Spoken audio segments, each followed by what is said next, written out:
coming this way. Clear out a little bit of this. It's got this little pine tree, whatever the fuck it is, right here. And there's just two fucking huge trees, but they're on the outside of the door.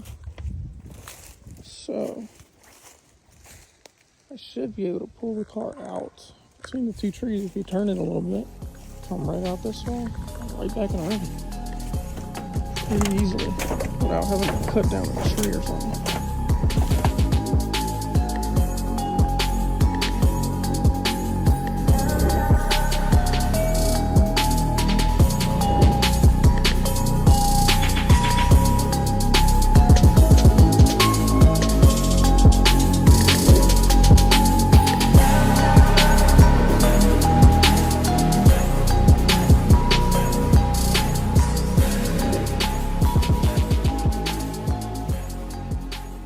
Here it is, my grandpa's 1974 Corvette Stingray.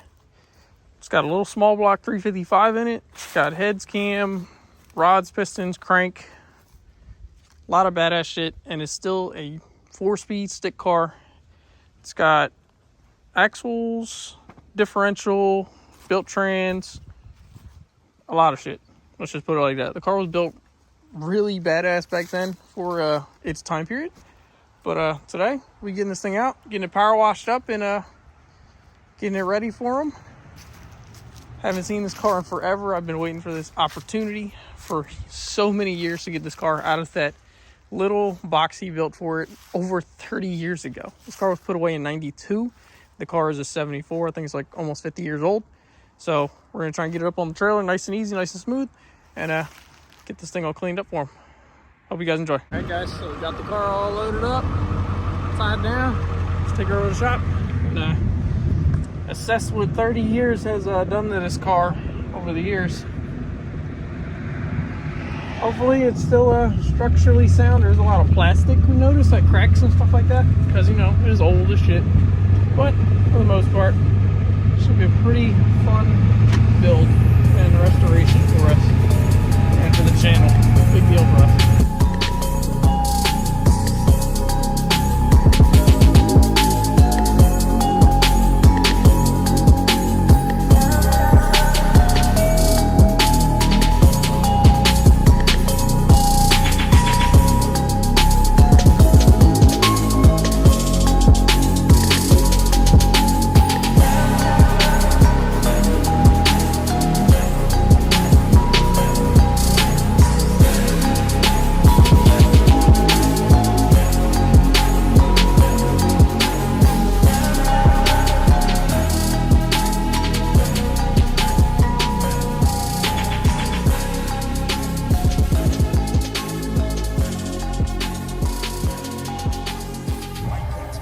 Alright guys, so there you go. Got this cleaned up as we can for right now. I'm gonna take it inside, give it a nice wash, I would say, with some soap and water. You know, it's cold as hell out here. I don't even know what the temperature is. I'll throw it on the screen.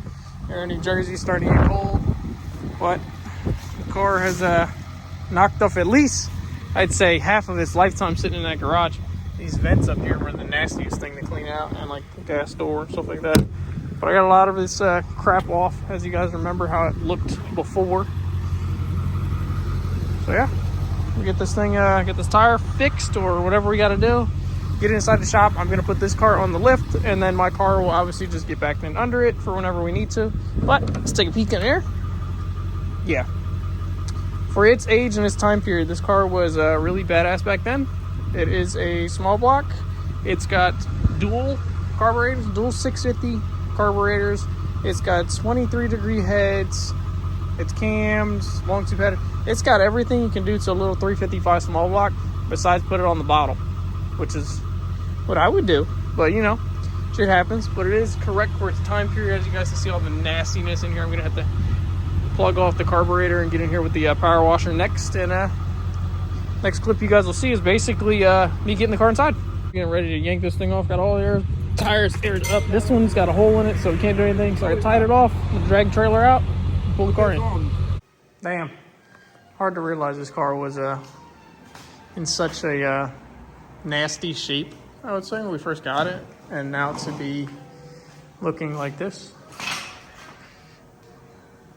Obviously, the bottom of the car is still drying. I had to power wash it all because my car will obviously be parked still in the shop underneath this one. But a lot of badass parts on this car for its age. Again, still just a little small block, 4-speed car. It's got long tube headers. It's got a 12-inch clutch is what he was saying. Built trans, built rear end, suspension. It's got 371 gear ratio. It is a leaf spring. I've never seen a leaf spring like that before. If anybody else knows, never seen a leaf spring like that. But yeah, aftermarket axles, or well, tiny drive shafts on this car, and then it's got a one-piece drive shaft there. Long tube headers, built trans, small block. Just a lot of memories here, I'd say. It's kind of crazy to look at this thing and see how far like parts and stuff are nowadays compared to back then. But a lot of the stuff on this car is all cleaned up and it's not rotted or rusted, or I mean everything got kind of coated in rust because it's been sitting, but nothing's rotted out. A lot of the bushing and stuff all cleaned up, nice and easy. Another radiator is gonna have to get replaced because it is a radiator, as he was telling us, a copper one, so they fall apart on the inside. So that'll be one thing we'll get to when we start flushing the system out. But yeah, all suspension stuff's good. This is the little spare tire we put on there to just get it going. The other shit one is over there on the ground. We'll get him another set of these Goodyears with the white walls on them if he wants that, and if not, we'll get him a different set of wheels and tires, which would be nice in this car because we can still fit a little more room up there for a bigger tire, so it'd be nice. But I'm gonna get this car down, start getting the paint cleaned up, and get the interior all spruced up, and then we'll finish off the video and bring my car in. All right, guys, there you go. It's all cleaned up and polished. I had some assistance. Pulled off the valve covers, check out the rockers, try and turn the motor over by hand, get some new oil in it and whatnot. So waxed it a little bit, try to clean it up as much as we can. T-tops are clean, body's as clean as we're gonna get it. It's gonna need a cut and buff.